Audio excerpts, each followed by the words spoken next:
Hello, welcome back to Capsim GlobalDNA, Capsim GlobalDNA CompXM, Capsim GlobalDNA CompXM 4 rounds and 5 quizzes.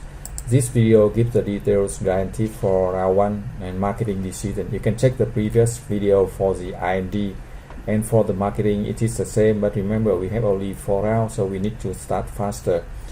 We take the price here for the budget and price here for the performance, and we set the price here, right? The price for the two products. You see the products, so he set 30 for this round and 42 for the performance for this round, and then we change the marketing for the reason to 500 and change the marketing for each product to 1,600.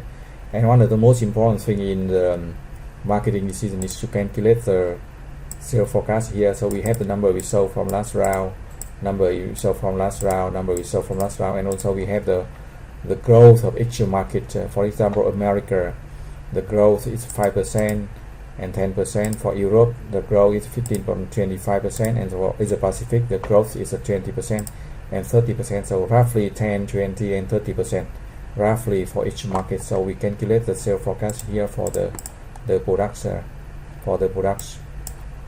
for one product in 3 market region, 2 products here, right? We calculate the sales forecast here and promotion and sales, and we do that for all the 3 markets. We do that for all the 3 markets, and for each product we do that for 3 markets.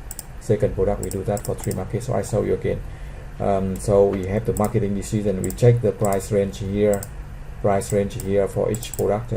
For the budget 32 marks, for the performance 42 marks. So we set the price for each product in the 3 markets, and also we adjust the promotion and sales, and also we calculate the sales forecast. If you need the further support, you can send the email. Thank you for watching. Good luck and success.